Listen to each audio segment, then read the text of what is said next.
के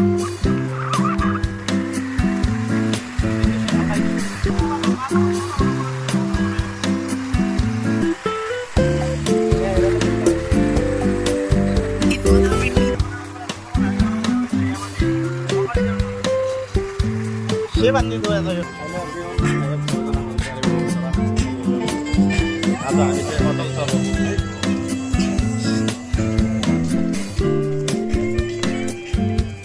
अटल सर्भरमा टिकट काट्न गयो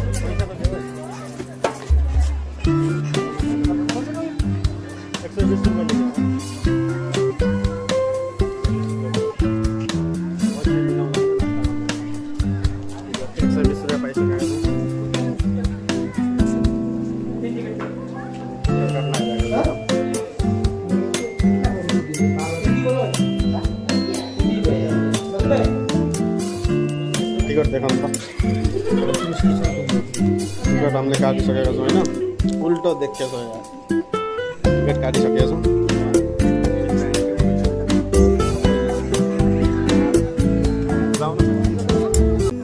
हामी अब निस्किन आँटिसक्यौँ होइन मान्छेको पब्लिक धेरै छ आज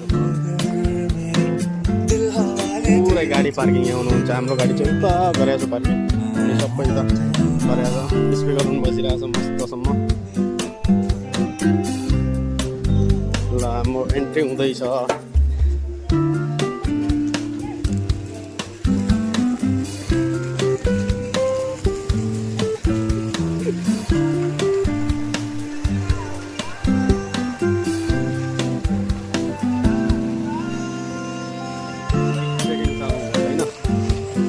हाम्रो चाहिँ चेकिङ सबै चेकिङ हुँदैन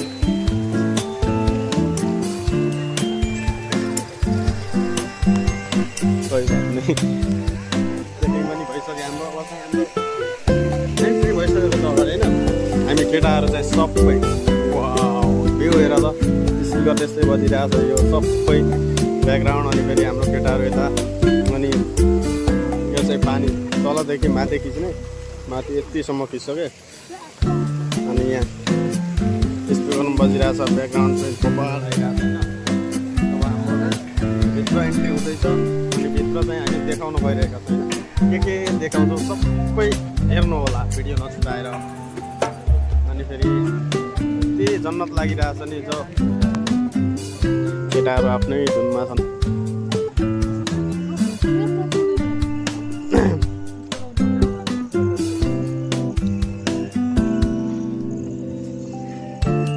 यो चाहिँ हामीले दिउँसो आउँछ नि दिउँसो भन्दा पनि राति बब्बाल आउँछ भिडियो पनि त्यस्तै आउँछ अनि फेरि लाइटिङ वाइटिङ सबै अनि फेरि देख्न सक्नुहुन्छ बाहिर कति गाडी पार्किङ भएको आज चाहिँ उब्बर छ गाडी पार्किङ उब्बर छ हामी चाहिँ अब वास मसिनतिर पुगिसक्यौँ अनि मुखसुख गएर अनि फेरि फोटो बाँड्नलाई अनि भिडियो बनाउनलाई रेडी हुन्छ अनि तातो पानी अरे अब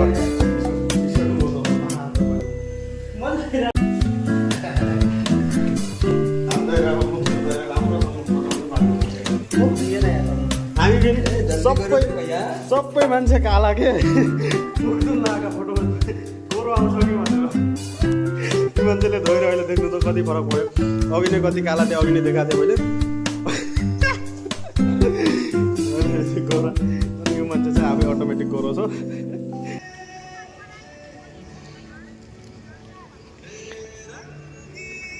अनि फेरि उता लेखेको छ रङ्गिलो राजकोट हामी चाहिँ राजकोट गुजरात राजकोटदेखि अटल सर्भरमा भ्लग बनाउँदै अनि भिडियो बनाउँदै अनि यति सुन्दर जग्गा छ नि एकदम राम्रो छ होइन यति यो पुरै घुम्नलाई चाहिँ आधा घन्टा 1 घन्टा लाग्ला 1 घन्टा जति लाग्ला अनि पुरै घुम्ने भने पुरै घुम्न अब सकिँदैन अहिले हामी ढिलो पनि आयौँ 8:30 भइसक्यो हामी 6 बजे निस्केको मान्छे 8:30 बजे पुग्यौँ अनि फेरि यताउति बाटोमा ट्राफिक पनि यस्तै भयो होइन 8:30 बजेको अब बाटो समय भनेपछि ट्राफिक हुने समय हो अनि त्यही भएर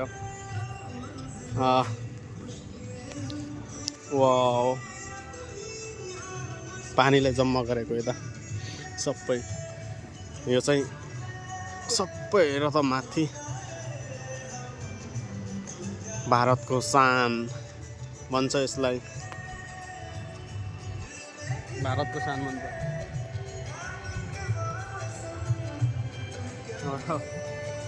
ड्याम देखाउँछ ठुलो, अटल सरोवरको सबभन्दा ठुलो ड्याम। सबभन्दा घुम्न हेर्न आउने भनेको मेन चिज ए नै हो। के रहेछ त यसमा इम्पोर्टेन्ट चिज अनि फेरि त्यो देखाउँछु।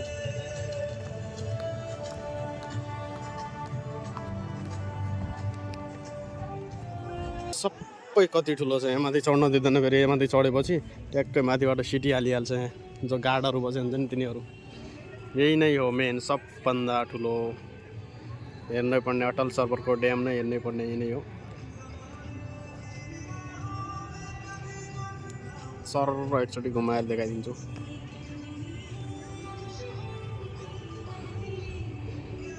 सबै घुमाएर अनि फेरि एकछिनपछि हामी फोटो भिडियोहरू बनाएर अनि फेरि त्यसपछि अरू चिज पनि धेरै चिज देखाउनेछु भन्न चाहेको।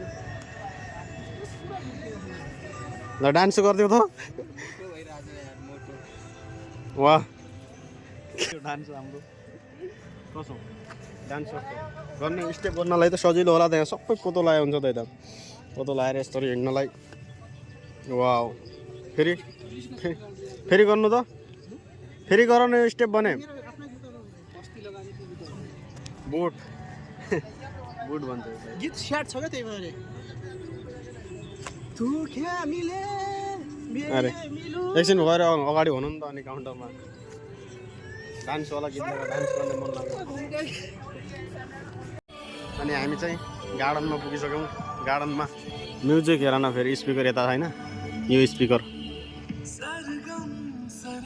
मलाई चाहिँ सबभन्दा म्युजिकमा बुझायो भन्ने क्या, त्यस्तो एकदम बल लागिरहेछ, एकदम रमाइलो लागिरहेछ। यो के हो, मकै जस्तै लाग्छ त यार, मकै रोपे जस्तो लाग्छ कि मलाई त। होइन होइन मकै होइन, के भन्नु।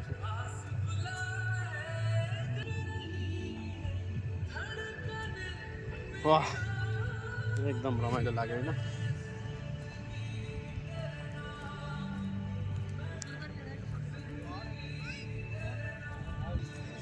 गार्डन पुरै घाँसभन्दा भित्र लाइट यस्तो बबाल देखिरह नि, राम्रो देखिरह एकदम। कस्तो भइरह मामा? रमाइलो छ, रमाइलो छ। राजकोटको सबैभन्दा रमणीय स्थल मानिन्छ यसलाई। रिल्याक्स हुनुको लागि आउने हो यहाँ।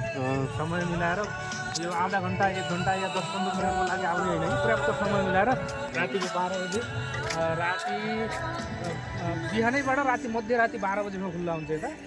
रिल्याक्स हुन आउने हो कि, यहाँ रमाइलो हुन्छ। साह्रै एकदम चिन्तामुक्त भइन्छ यहाँ आइयो भने। जति समय यहाँ बसिन्छ एकदम आनन्द महसुस हुन्छ।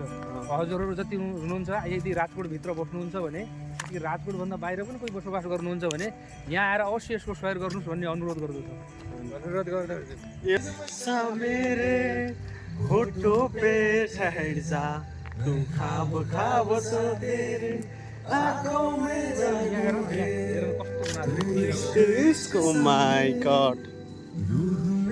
गमला माथि एउटा पत्थर त्यही माथि गमला।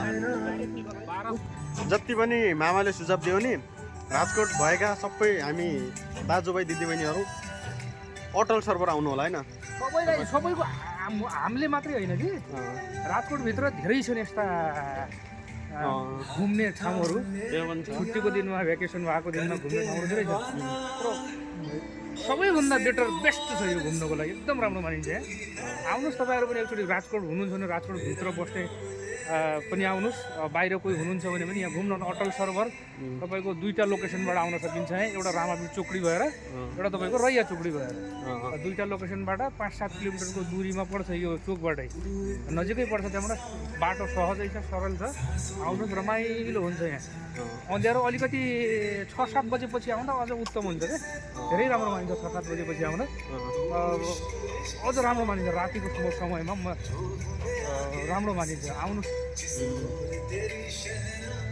यही नै भन्न चाह्यो तिमीहरूलाई, जति पनि बस्नुहुन्छ राजकोटमा होइन, हाम्रो फ्यामिलीहरू, दाजुबहिनी, दिदीबहिनी। यो बाहिरपट्टि चाहिँ मूल रोड हो, उतापट्टि त्यो यता देखाइरहेको छ नि, देखिराख्नु भएको छ नि, पारिपट्टिको त्यो स्मार्ट सिटीको सिटी बस हिँड्ने रोड हो त्यो। हामी अहिले त्यही बाटो भएर आएको, त्यही बाटो भएर हामी चाहिँ निस्केको। अनि भित्र आयौँ अहिले हामी। बोटानिकल गार्डन हो यो। एकचोटि यसो सर देखाउ त। हामी उताबाट आयो नि, परबाट आएको त्यो, त्यहाँदेखि यताको यो सबै बोटानिकल गार्डन हो।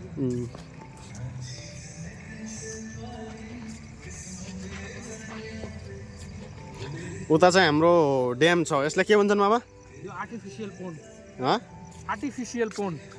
सुनिराख्नु भएको नि यो होइन। अब हामीले खास थाहा पनि छैन, मामालाई सबै थाहा छ। अनि मामाले चाहिँ सबै भनिदिन्छ। यो एकचोटि एउटा परिक्रमा गर्न, एक राउन्ड लगाउन, एक परिक्रमा गर्न लगभग सबै कुरा अध्ययन गर्दै अवलोकन गर्दै जाने हो भने चाहिँ 1 घन्टाभन्दा बेसी नै लाग्छ। सरसर्ती हिँड्ने हो भने त आधा घन्टामा यो चाहिँ यो परिक्रमा गर्न सकिन्छ। सबै कुराको बारिकीसँग एकदम सूक्ष्म ढङ्गबाट यसको अवलोकन गर्दै हिँड्ने हो भने 1 घन्टाभन्दा बेसी नै लाग्छ यसमा। एक एक चिज हेरेर जाने, अनि यहाँ भएका भित्र प्लान्टहरू छन्, ट्रीहरू छन्, यिनीहरूको अध्ययन गर्दै जाने हो भने धेरै समय लाग्छ। धेरै समय लाग्छ। आनन्द आरामले चाहिँ यसको सबै कुराहरूको सूक्ष्मपूर्ण ढङ्गबाट चाहिँ अवलोकन गरेर जाँदा धेरै रमाइलो हुन्छ। अझै यतापट्टि देखाउनु न यो अगाडिको यो हेर्नु त फुलहरू, माइ गॉड सबै गार्डनमा हेर्नु त गार्डनहरू विभिन्न प्रजातिका फुलहरू रोपिएका छन् यहाँ। यसलाई फेरि टिप्न मिल्दैन फेरि है। यो हाम्रो अब स्थानीय भाषामा त्यसलाई चाहिँ सुपारी फुल भनेर भन्छ यतापट्टि। यो अब यो क्याक्टस फ्लावर भन्ने हो। यो लगभग उतातिर चाहिँ फुल छैन, सानो सानो प्लान्टहरू छ कि। अनि दिउँसो यहाँनिर चाहिँ स्टल लाग्छ। यो देख्नु पनि यो स्टल लाग्छ यसमा। दिउँसोतिर लाग्छ, दिउँसोपछि बन्द भइहाल्छ स्टल। त्यो विन्टर सिजन भएर हो यो। यहाँ पानी मात्रै बेच्छ प्रयास हो, बेभरेज आइटमहरू मात्रै बेच्छ यसमा। त्यस्तो स्न्याक्सहरू केही पनि बेचिँदैन। स्न्याक्सहरू नबेच्दै खालि बेभरेज आइटम बेच्ने हुनाले यो दिउँसो मात्रै। अहिले विन्टर सिजन भएको नै पानी धेरै पिउँदैन मान्छे। यहाँ नजिकै फुड कोर्ट छ, यहीँबाट ल्याएर किनेर खान्छ। नजिकै हेर्नुहोस् यो नजिकै फुड कोर्ट छ। यो यसकै स्टल हो, फुड कोर्टवालाकै स्टल हो यो।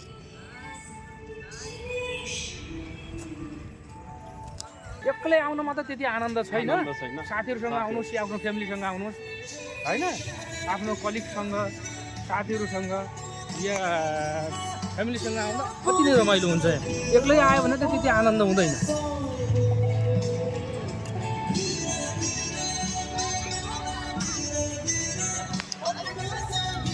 यो चिल्ड्रेन गेम जोन हो गार्डन अगाडि। यो चाहिँ चिल्ड्रेन गेम्स भन्छ। यो यसमा 12 वर्षसम्म, 12 वर्षभन्दा मुनिको बच्चाहरूलाई मात्रै यसमा खेल्न पाइन्छ। 12 वर्षभन्दा माथिकोलाई खेल्न पाइँदैन। 12 वर्षभन्दा मुनिकोलाई मात्रै यहाँ खेल्न पाइने। 12 वर्षभन्दा मुनिकोले मात्रै खेल्न पाउने। एकचोटि त्यहाँ नजिकैबाट पनि त्यसको दृश्य अवलोकन गराउँछ हजुरहरूले। ल हेर्दै जानु होला होइन। यतापट्टिबाट त बाटो त्यहाँनिर बोर्ड लगाएको नि त्यहाँ। यहाँनिर बोर्डमा रहेछ क्या बाटो उता। बच्चा पहिला कमै थियो यसमा। यो सबै सामानहरू थिएन पहिला, 3-4वटा मात्रै थियो। अहिले थपेको छ यसमा, अरू चिजहरू थपिएको छ। पहिलामा पहिलोपटक आएको बेला थिएन यसमा, 3-4वटा मात्रै थियो यो गेम जोनमा खेल्ने बच्चाहरूको यो सामानहरू। अहिले चाहिँ थपेको छ यसमा, किनभने यसमा घुम्न आउने मान्छेको चाप यसमा ट्रेन है। यसमा ट्रेन हिँड्छ यो। अब तपाईँले 1 राउन्ड सयर गरेको 90 रुपियाँ लिन्छ यसमा पर व्यक्ति। अनि यहाँ बच्चाहरूको खेल्ने पहिला यतापट्टि मात्रै थियो। यता यो मात्रै थियो क्या पहिला यो थियो, पछि अनि सबै थपेर यस्तो बनाइदिए। घुम्न आउने यहाँ पर्यटकहरूको चाप बढ्यो, बच्चाहरू बढी आउन थाल्यो, अनि त्यो हुँदाखेरि यो अरू चिज थपेको छ यहाँ।